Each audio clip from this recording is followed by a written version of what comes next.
It's exciting and thrilling, and it's the best sport around. But I use it mainly as I want to say a means of expression. And I decided I'd try like another way of surfing, because I'm getting into surfing really a lot. And skating's a way of getting into it and really expressing when there's no way. I like skateboarding because you get to meet other people. Because there's nothing else to do. I like skateboards because it has a lot of action to it. Because I like the skateboarding because it's fun.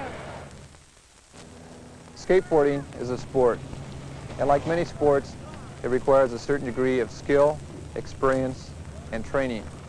And like many sports, it can be dangerous. A fall on a skateboard can cause injury.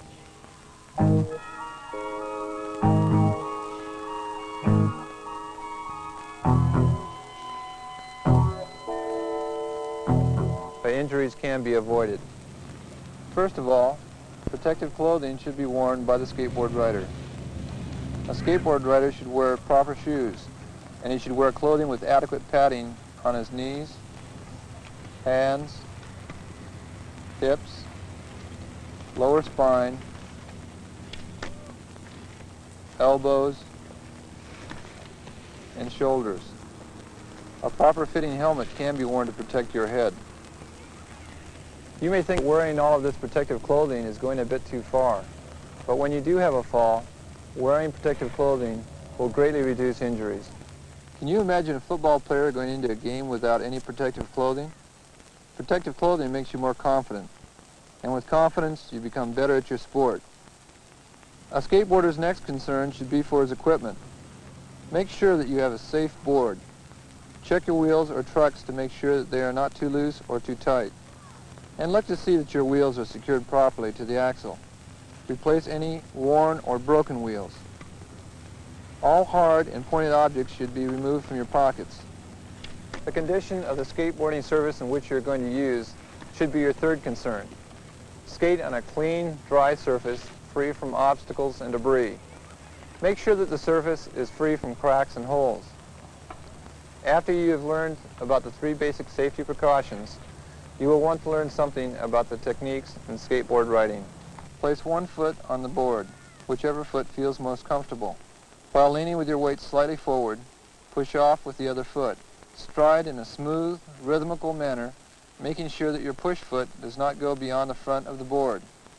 Your shoulders are held perpendicular to the forward direction of the board. Turning in skateboarding is much the same as in surfing. Your weight is shifted from side to side, causing the board to turn. The knees bend in coordination with the hips to place your weight on different sides of the board. Turning requires space. Make sure that you skate in an area that is not crowded.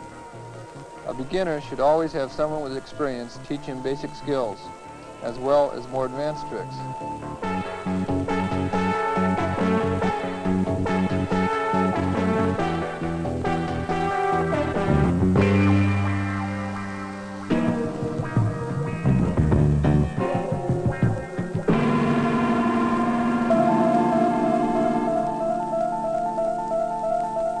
I got injured when I was skateboarding, and I was doing a trick that I really shouldn't have been doing yet until I had a little bit of practice and knowing how to fall, but I'll have to wear this for about a month because I didn't have the practice.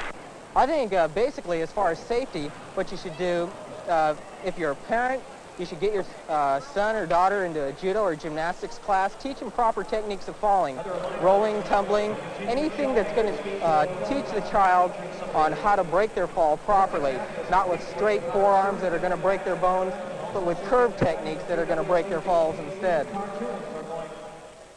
The popularity of skateboarding has created a number of problems for the community. Therefore, skateboard safety training has become an important addition to our existing safety programs. One of the main problems is establishing places that are safe and practical for skateboards. Areas that skateboards do not interfere with traffic on the sidewalk or in the streets.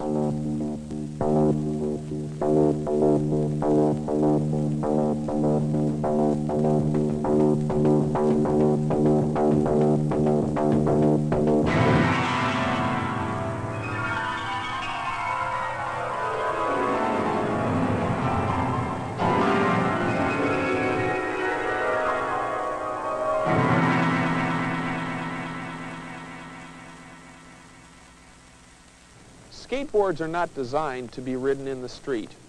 You cannot easily stop a skateboard when something unexpected happens. It doesn't matter how good a skateboarder you are, when you're skateboarding in the street, you have little control over unexpected dangers.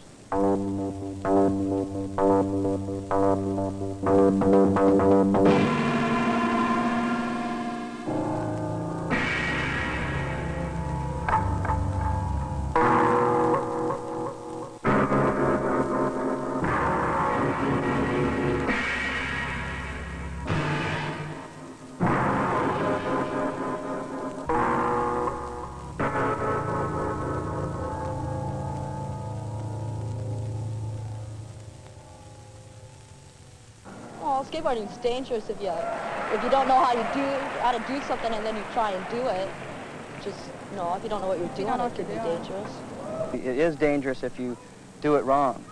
You shouldn't shoot hills and travel in heavily traveled areas. Skateboarding dangerous? I don't really think so. No. I think it's really dangerous if you don't know what you're doing.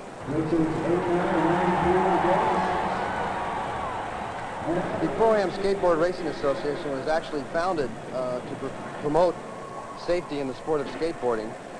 Our main purpose is to have competition take place under controlled conditions.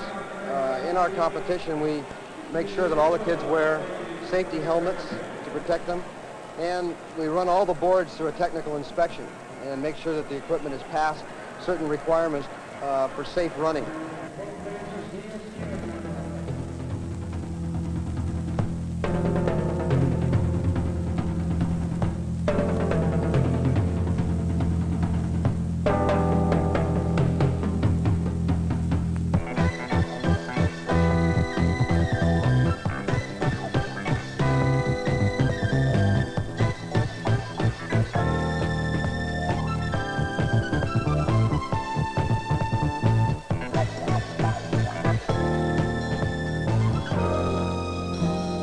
The difference between freestyle and slalom is that slalom goes mainly for speed, incorporating a lot of control, but not as much as freestyle. Freestyle is where you can be innovative and incorporate different techniques, whether it be from volleyball, gymnastics, judo, martial arts forms, or any other surfing style, snow skiing.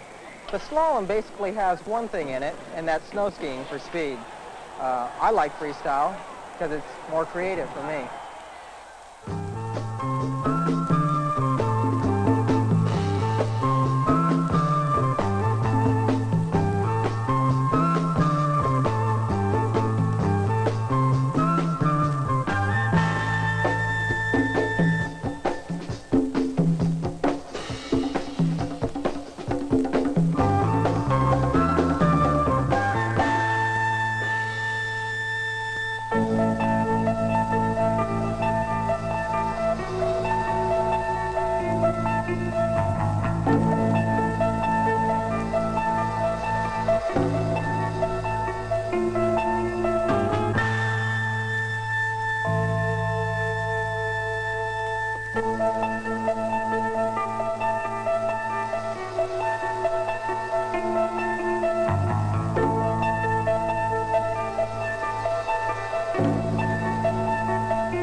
I think any kid should learn his limits, do his limits, not go beyond them.